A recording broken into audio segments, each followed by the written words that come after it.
So Positively Birmingham walking tours are based on the book Positively Birmingham, which came out in its 5th edition in December 2015. The tours will start here at the Library of Birmingham.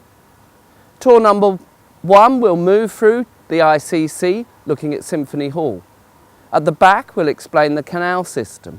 We'll then go over to Brindleyplace and we'll look at a board school and appreciate the influence of the Victorians on our town as it became a city, and we'll be outside the Icon Gallery for that.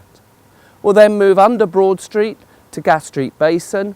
We'll look at the role of James Brindley in developing the original canals and just the impact on the town that had when coal came from the Black Country coalfields to Birmingham. Finally, we'll come back to Centenary Square. We'll look at things like the Municipal Bank, we'll get a view of the Cube, we'll look at Alpha Tower, Baskerville House, the public art, finally arriving back at the Library of Birmingham after an hour and a half. So there are lots of places to stop on the tour, 7 places in all. This could be one where we'll just introduce the canal system, get our bearings, the fact that Birmingham Main Line comes from Wolverhampton and goes under Broad Street to stop where it meets the Worcester and Birmingham Canal at the Worcester Bar. So when the tour comes here to Brindleyplace, we'll be looking at this old board school, which is now of course the Icon Gallery.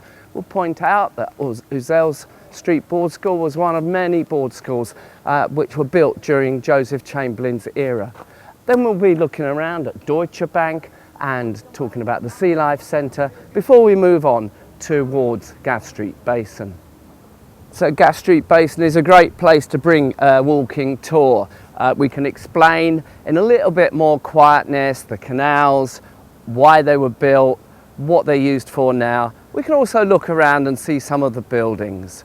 We'll probably spend 10 or 15 minutes here just relaxing and getting to know the city a little bit better. So there's even little plimps provided for this walking tour. We'll be talking about Arena Central, the development of Paradise Farm as well as part of the tour, because change is all around us in this city and visitors and locals alike want to know what's going on. Of course, because of the change, we'll have to modify what we do. So the Bolton Watton Murdoch statue, not easy to get up close and personal with today because there's work going along around it. And the same with the Municipal Bank. Let's go and see how we'll address that. So as we walk back towards Centenary Square with the tour group, we'll certainly stop by the Bolton Watton Murdoch statue. We'll make a strength of any building works that are going on, like this water main that they're putting in for Arena Central. We'll describe how Bolton was so influential in developing large-scale industry in Birmingham. And we'll talk about James Watt and how he came and helped by providing power in the form of steam engines. And Murdoch and the way he joined the company and went down and spent a lot of time in Cornwall living in Red Roof to help ensure the steam engines actually worked in the Cornish mines. And then we'll move on and finally look at the different buildings around the square and understand a little bit about public art as well. So as the tour draws to a close, we're back in Centenary Square. We'll have looked at the Municipal Bank, the role of banking in the town and city, the fact that HSBC Bank is coming back to Broad Street for its national retail headquarters, and of course it was formerly named the Midland Bank.